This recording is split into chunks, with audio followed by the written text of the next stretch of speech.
Well, good morning, Waterford. We are thrilled to see you, thrilled to be back here, safely once again gathered as God's people. I was thinking about this the other day, that Waterford never closed. We were still a church together. We were providing worship opportunities for you at home. This is just our opportunity to regather now as people. So welcome back. Welcome to our regathering Sunday. We're so thrilled to have you here.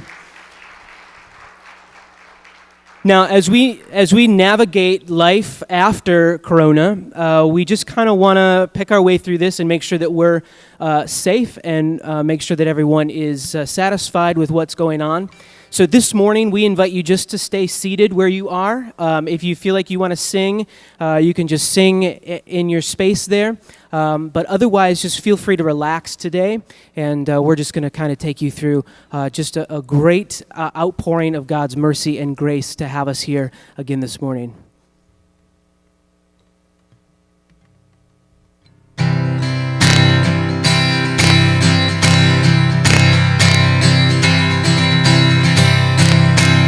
I was buried beneath my shade. Who could carry that kind of weight? It was mine till I met you. I was breathing the night alive. All my failures I tried to hide. It was mine till I met you. You called my name and I ran out of that grave, out of the darkness into your glorious day. You called my name and I ran out of that grave, out of the darkness into your glorious day.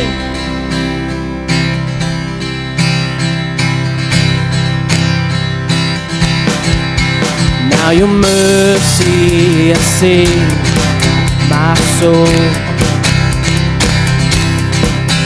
Now your freedom is all that I know. The old made new. Jesus, when I met you, when you called my name, I ran out of that grave, out of the darkness into your glorious day. You called my name and I ran out of that grave, out of the darkness into your glorious day.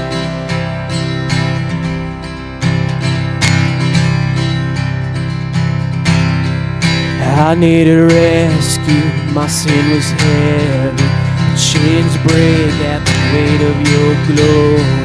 I needed shelter, I was an orphan, now you call me citizen of heaven. When I was broken, you were my healing, now your love is the air that I'm breathing. I have a future, my eyes are open, 'cause when you call my name, I ran out of that grave, out of the darkness into your glorious day. You call my name and I ran out of that grave,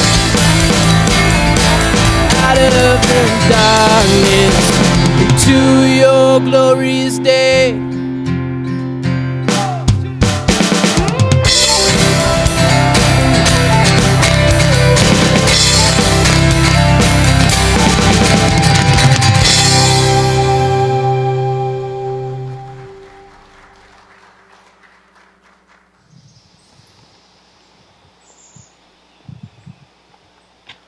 hey everyone, welcome to Waterford Community Church. I'm so glad to have you join us this morning, especially if you're here in person. It's a great day, isn't it? It's been 3 months since we could meet together, so we're all excited to be in the same room finally.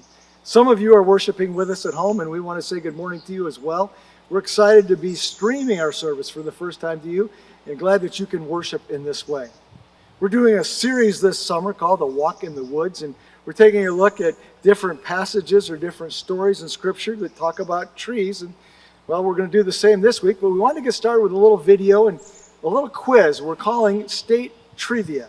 We've got 8 questions for you, so why don't you see how well you know your state trees? Question number 1. What is the most popular state tree? Is it A, the pine tree, B, the oak tree, C, the maple tree, or D, the tum-tum tree? Well, the correct answer is the pine tree.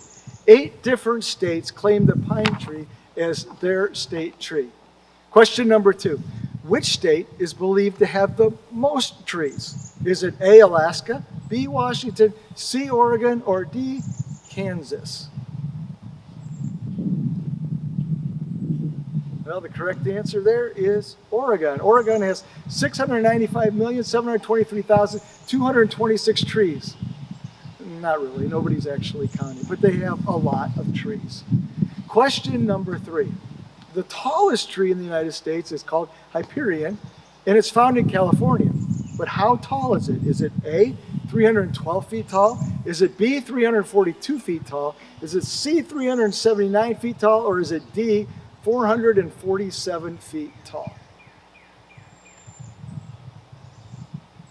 The correct answer would be C. It's 379 feet tall. It's taller than the Statue of Liberty. It's taller than Big Ben. And for something local, it's taller than the PNC building out in Troy. Question number 4. What is the Michigan state tree? Is it the eastern white pine? That would be A. B, the red oak. C, the sugar maple. Or D, the Ohio buckeye? Correct answer is A, the eastern white pine. Question number 5. Which was the first state to celebrate Arbor Day? And with that also came tree planting. Was that A, Indiana? Was that B, New Hampshire? Was that C, Washington? Or D, Nebraska? Well, the correct answer would be D, Nebraska. Any of you have ever been to Nebraska? You know that they need to plant some trees out there. Question number 6. What is the most popular tree street name in the United States? Is it A, Elm Street, B, Oak Street, C, Pine Street, or D, Willow Street? The correct answer is B, Oak Street. Now, this is an interesting note, too. Do you know what the most popular street name of all in the United States is? It's 2nd Street. Think about that one for a minute. Number 7, which tree boasts 2 official state trees? Is it A, California, B, Texas, C, Wisconsin, or D, Delaware? The correct answer is A, California. And now we come to our last question, number 8. Which of these trees are not official state trees? A, the olive tree, B, the fig tree, C, the grapevine, or D, the thorn bush? Well, the correct answer is none. None of these are actually state trees, but they are trees that are going to show up in a story that we're going to look at in just a little bit. So how'd you do with the quiz this morning? If you got 0 to 2 right, well, we obviously stumped you. If you got 3 to 6 right, we want to encourage you to stick with it. You've got potential. And if you got 7 or 8 right, well, that is tremendous. Now, those bad puns lead me into a couple of announcements. Next Sunday is Father's Day. We want to invite you to join us here at the church or online. But as part of our Father's Day celebration, we will be doing our 3rd annual Bad Dad Joke Competition. So if you'd like to be a part of that, let me know. We're going to have a lot of fun, but it's going to be a great day as we celebrate our dads. I also want to mention this morning, offerings. If you're here, The offering baskets are in the back of the auditorium. You can make your gifts there. And if you're watching at home, just wanted to remind you that you can give online via our website and would appreciate your doing that. So this song that we're going to sing next, we heard at our middle school youth retreat, which seems like years ago at this point, but it was actually the first weekend in March, so it's like the very last thing we did before we went into quarantine across the state. It's called The Father's House. It's written by the same guy who did Reckless Love, and I thought this song would be such an awesome way to celebrate coming back together. So it just talks about being God's people and being gathered here in the Father's house.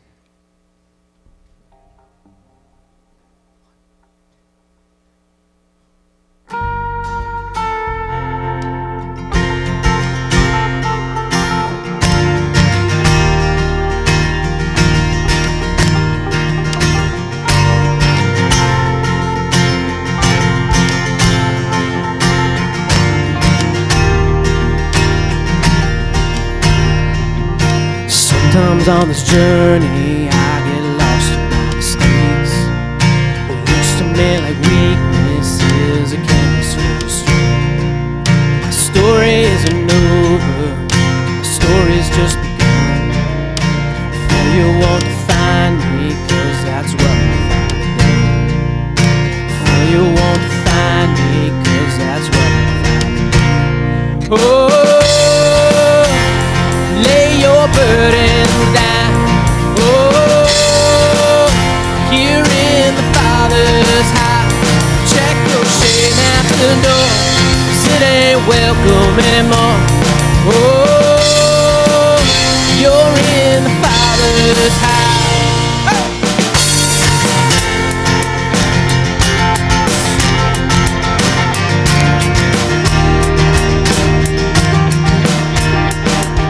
The Bible's not the ending, the journey's really right.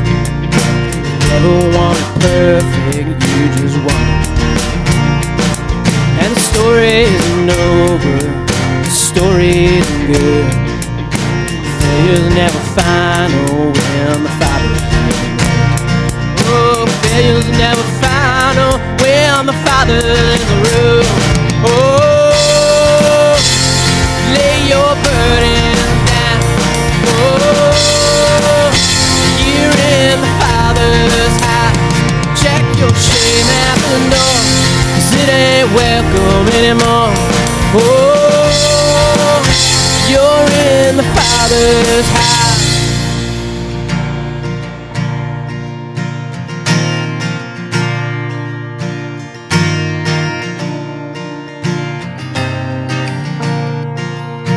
Prodigals come home, the helpless find hope. Love is on the move when the Father's in the room. Amen. Prisoners free wide, the dead come to life. Love is on the move when the Father's in the room. And miracles take place, the cynical find faith, and love is breaking through when the Father's in the room. And Jericho walls are quaking, strongholds now are shaking. Love is breaking through when the Father's in the room. Oh, love is breaking through when the Father's in the room. Oh, lay your burden down. Oh, here in the Father's house. Check your shame at the door, 'cause it ain't welcome anymore. Oh, you're in the Father's house. Oh, lay your burden down. Oh, here in the Father's house. Check your shame at the door, 'cause it ain't welcome anymore. Oh, you're in the Father's house.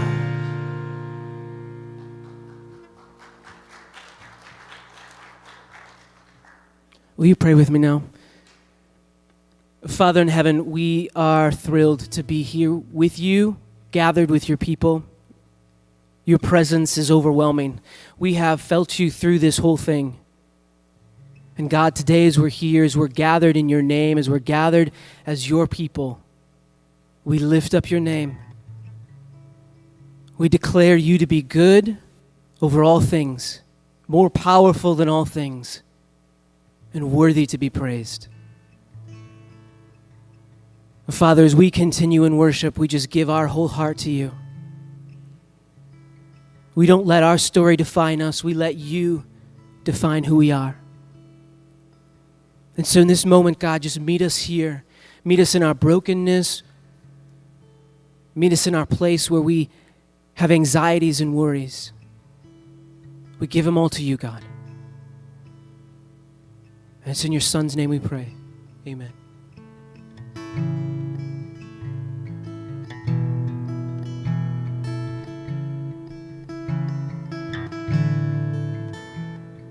Oh, I've heard 1,000 stories of what they think you're like, but I've heard the tender whisper of love in the dead of night, and you tell me that you're pleased and that I'm never alone.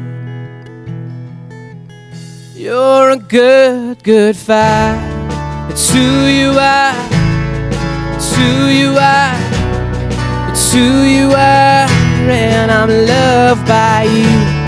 It's who I am. It's who I am.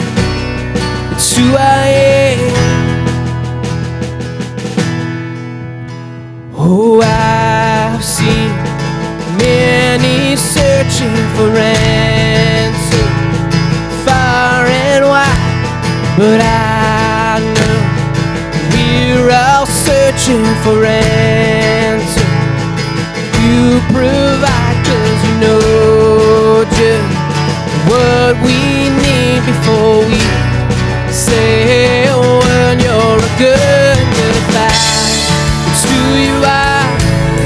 It's who you are. It's who you are, and I'm loved by you. It's who I am. It's who I am. It's who I am. You are perfect in all of your ways. You are perfect in all of your ways. You are perfect in all of your ways to us. You are perfect in all of your ways. You are perfect in all of your ways. You are perfect in all of your ways to us.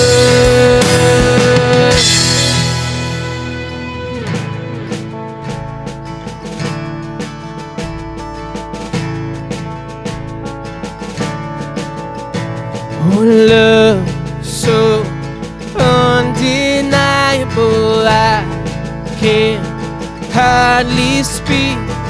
Peace so unexplainable, I can't hardly think as you call me. Deeper still as you call me. Deeper still as you call me. Deeper still into love, love, love. You're a good, good Father. It's who you are. It's who you are. It's who you are, and I'm loved by you. It's who I am. It's who I am. It's who I am. You're a good, good Father. It's who you are. It's who you are. It's who you are, and I'm loved by you. It's who I am. It's who I am. It's who I am. Amen.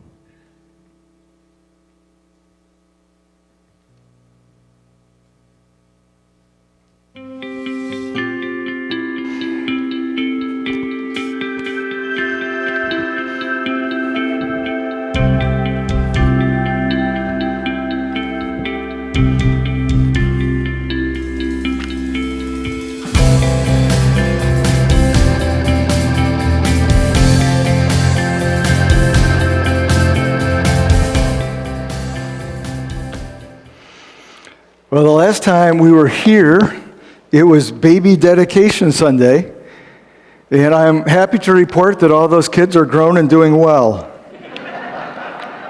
It's been a long time, hasn't it? Wow. So appreciate all of you who have hung in there with us, and glad to see you again this morning. Also, thanks to all of you who are wearing your masks. This is the mask I've been wearing. I stole it from my mother-in-law.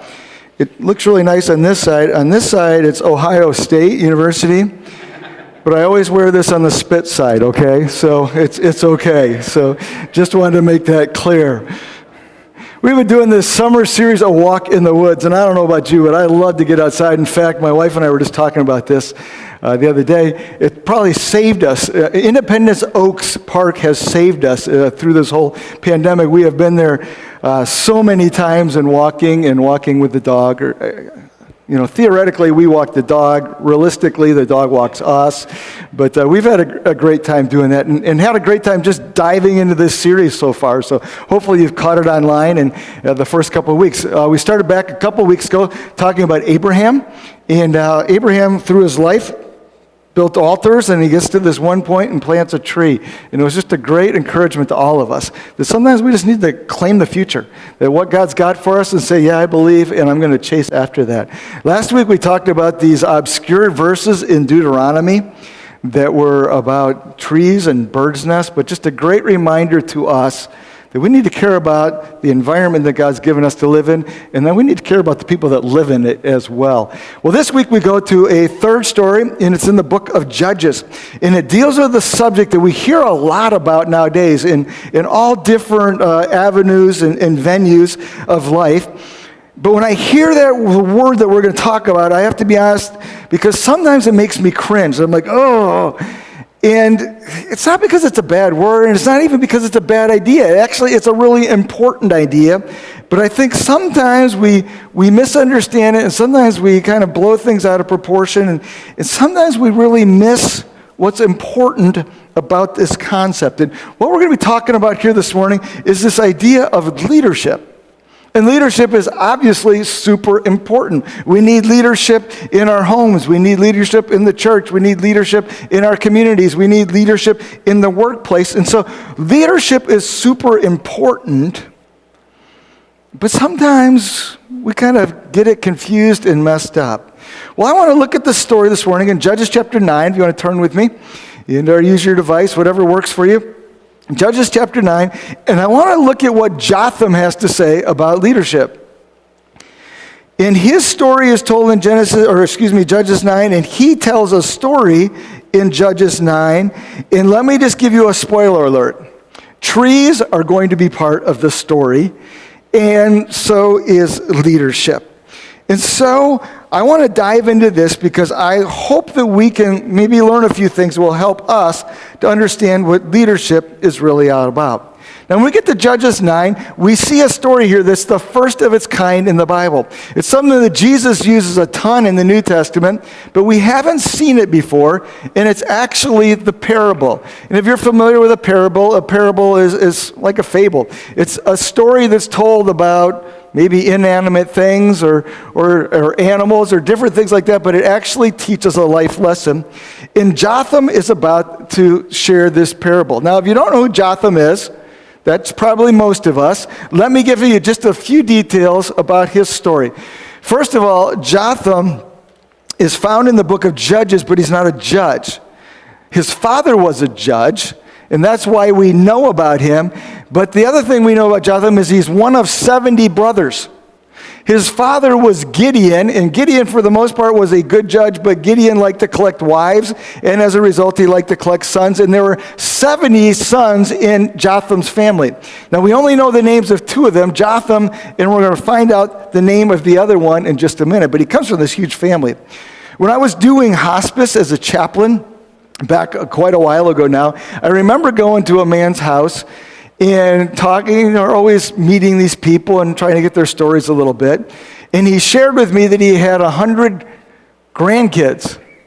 Not great-grandkids. He had 100 grandkids. And I'm like, well, how many kids did you have? And he's like, I don't know, 12, 13. It's probably, good to know how many kids you have, but and one of his daughters was standing there, and I looked at her and I said, well, gosh, you must have had a bunch of kids yourself. And she says, no, I only had 5. So it's all perspective, isn't it? But Jotham was one of these 70 kids, and who knows how many grandkids there were in this story. But the father was Gideon, and Gideon was the judge, and at this time the judges were the ones who provided spiritual leadership and military leadership and community leadership and political leadership to the Israelites as they were settling in the land of Canaan. Now, these judges were selected by God, and so Gideon had been this judge, and yet, well, not yet, but Gideon has now passed away. He's died, he's off the scene, and there was no succession plan in place. And so this is the question, what do you do when the judge is gone and he's got 70 sons? Which one wins? And so that was a little bit of the question of the day. Who's going to be the leader now? And it probably didn't need to be that big a deal, because at that time, the judges weren't like kings. They weren't, following in succession, from son to son to son. Every time a judge passed off the scene, God actually put another judge into the scene. But in the meantime here, there was this time when it wasn't clear who was the leader. So is it going to be these 70, which one of these 70, or was God going to choose somebody different? And that's where our story picks up. Now, let me just give you a little bit of forewarning here too. When we get to the book of Judges, it's probably, I think, in the Bible, maybe the most barbaric, primitive times that we see in the Bible. And so we read some of these stories, you're like, yeah. And this story has a little bit of that factor to it. We're going to keep it as sanitary as possible, but we need to know the backstory about this parable that we're going to look at. So here's what happens. Jotham is one of these 70 brothers. The other brother is a guy by the name of Abimelech. Now, if that sounds familiar, we talked about an Abimelech 2 weeks ago in the story of Abraham. 2 different people separated by over 500 years. So they just happen to have the same name. Don't get that confused. But Abimelech is also one of the sons of Gideon. But Abimelech was the son of a concubine or a slave. And so evidently he was not considered like one of the main kids. He was kind of shoved to the side here and probably felt a little bit of animosity and bitterness because of that. But Abimelech's mother was from a town called Shechem, which was just one city there in Canaan. But when Gideon dies, it's unclear who's going to lead. So Abimelech raises his hand essentially and says, I'll do it. Count me in. And he goes to the people of Shechem, where his mother's from, and said, hey, make me the king. And they're like, okay. And he's like, well, you don't want 70 rulers, do you? And they're like, no. He said, well, let's make me the king. And so he's like, okay, we'll make you the king. And they gave him some money. And he went off and he hired a bunch of his cronies, who are really thugs, to become his henchmen. And he's now established as the king. And he gathers all of his brothers together in one place and ambushes them with these henchmen and kills them all. Nice guy. Except for Jotham, who for whatever reason wasn't there that day. And this is where the story goes in Judges chapter 9. Jotham gets wind of what happens, and in verse number 7, this is what he says. When Jotham was told about this, he climbed up on the mount of Mount Gerizim and shouted to them, listen to me, citizens of Shechem, so that God may listen to you. One day the trees went out to anoint a king for themselves. They said to the olive tree, be our king. But the olive tree answered, should I give up my oil, by which both gods and humans are honored, to hold sway over the trees? And so he basically says, no, thank you. Well, next the trees go to the fig tree, and they say, come and be our king. But the fig tree replied, shall I give up my fruit, so good and sweet, to hold sway over the trees? No, thanks, guys. And then the tree said to the vine, verse number 12, come and be our king. But the vine answered, should I give up my wine, which cheers both gods and humans, to hold sway over the trees? No. Finally, the trees, running out of options, said to the thorn bush, come and be our king. And the thorn bush said, if you really want to anoint me king over you, well, come and take refuge in my shade. But if not, then let fire come out of the thorn bush and consume the cedars of Lebanon. Weird little story, isn't it? And it teaches us some things about leadership here this morning. So let me summarize that parable and then dive into some lessons in maybe a little bit different direction. The trees are looking for a leader.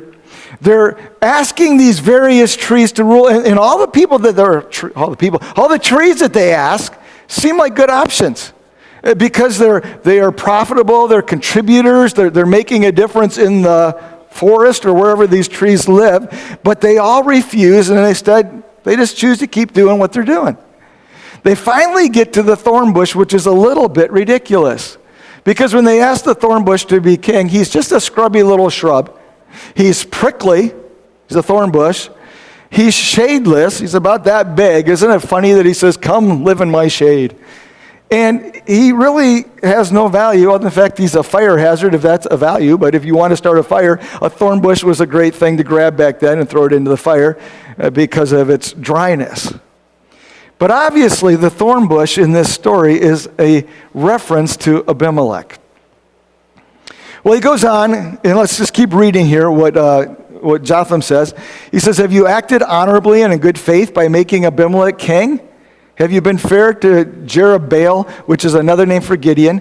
Have you been fair to Gideon and his family? Have you treated him as he deserves? Remember that my father fought for you and risked his life to rescue you from the hand of Midian. You people who live in Shechem, if you go back in history, my dad here, he rescued you.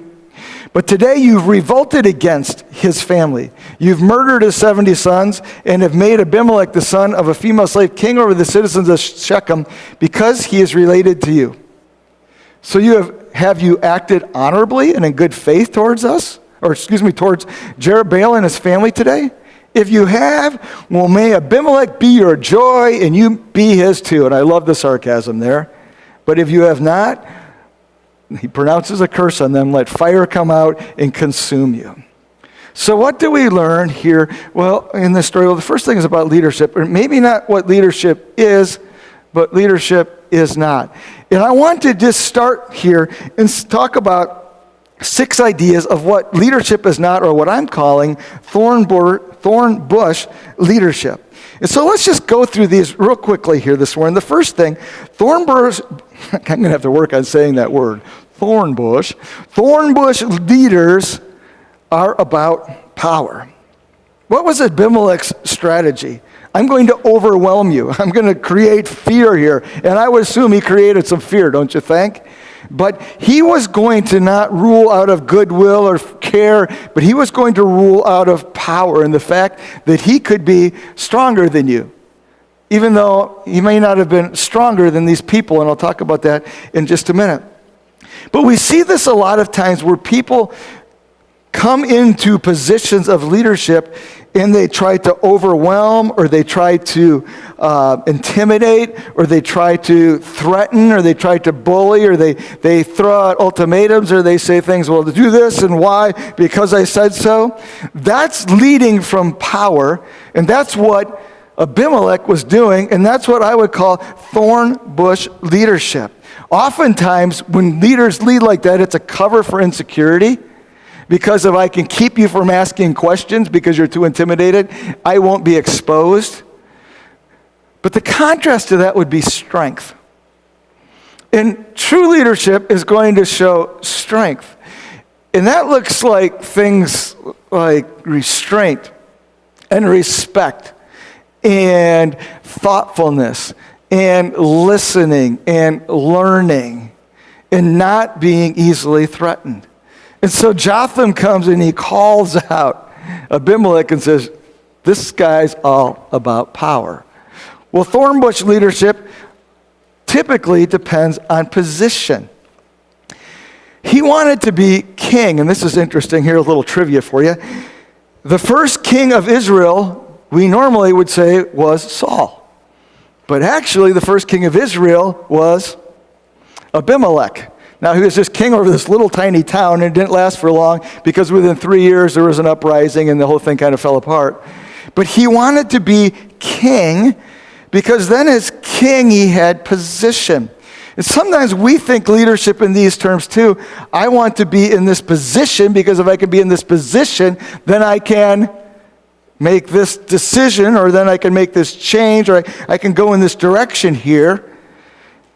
And we get locked in on the title of the position, and we lose track of the responsibility of the role. And so we need to be careful about this. Position often just means to us that we get stacked above somebody else.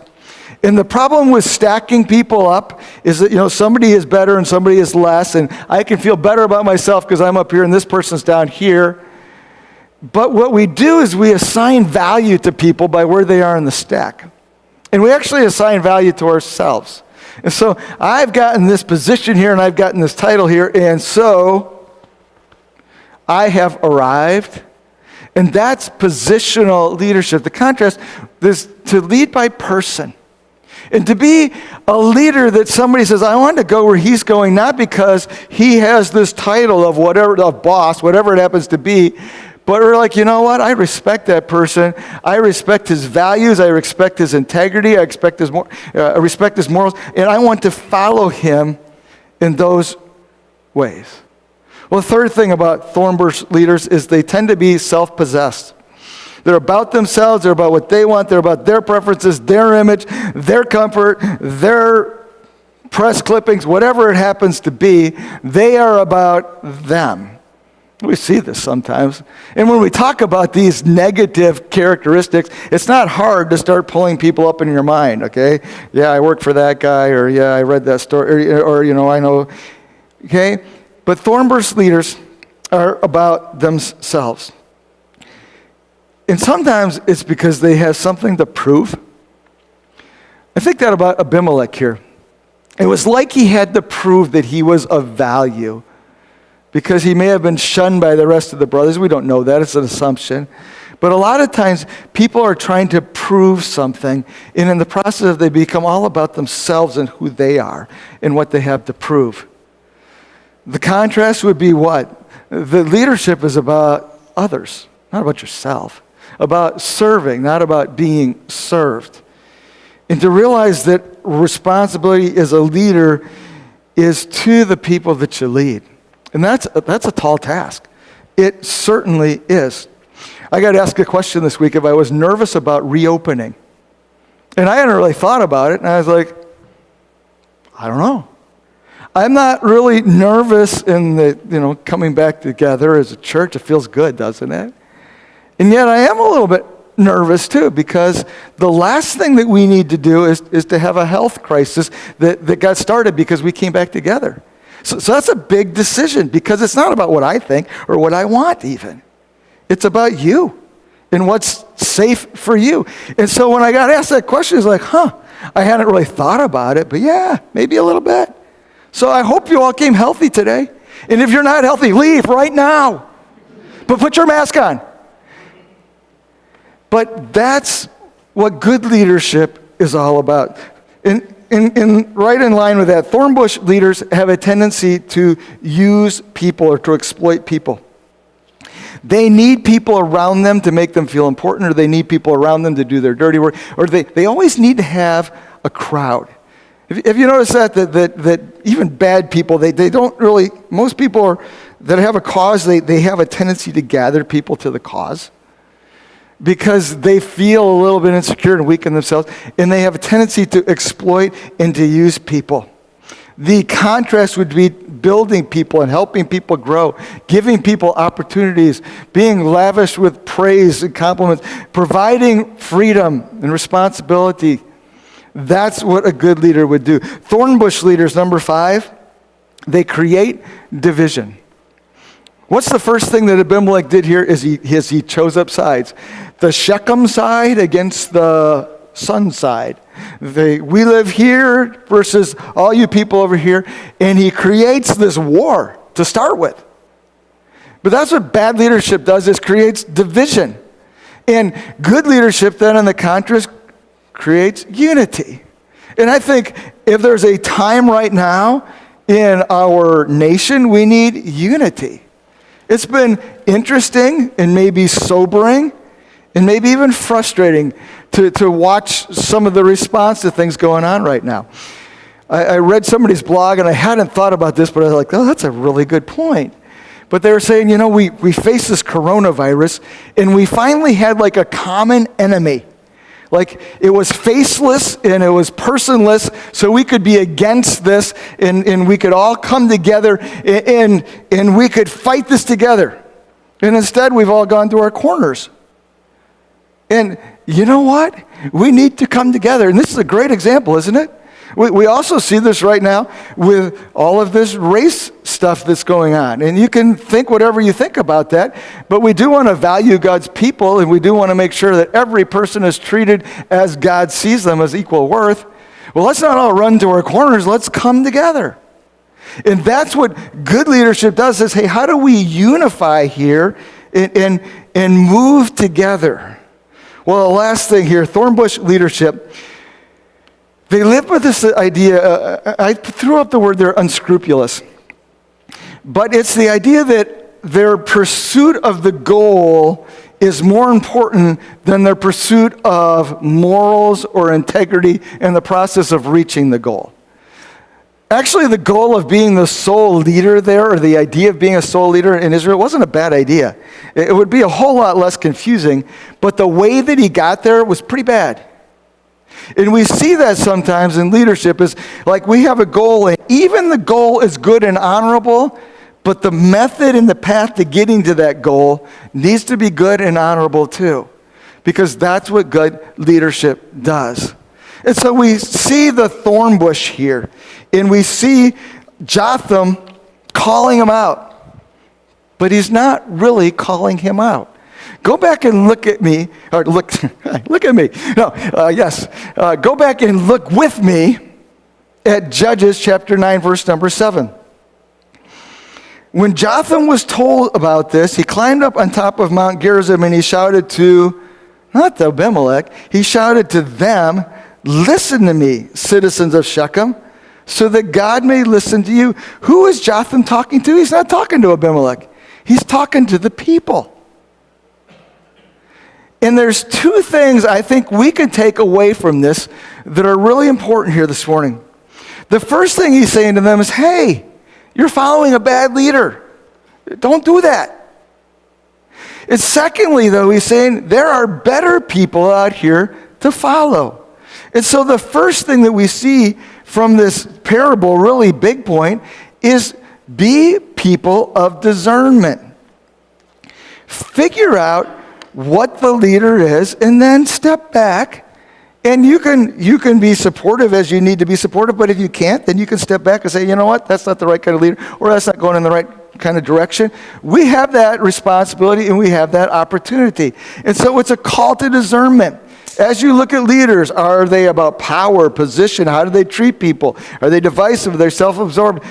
Are they all about the end and not about the means? Now, let's be honest. There's no such thing as a perfect leader. If you want perfection, nobody qualifies. But you can look at the heart of that person. You can look at the conduct of that person, and you can be a person of discernment.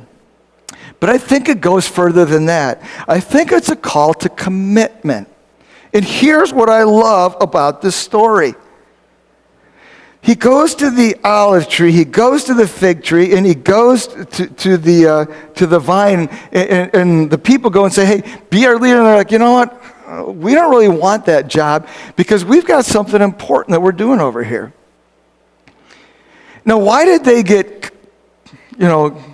contacted in the first place?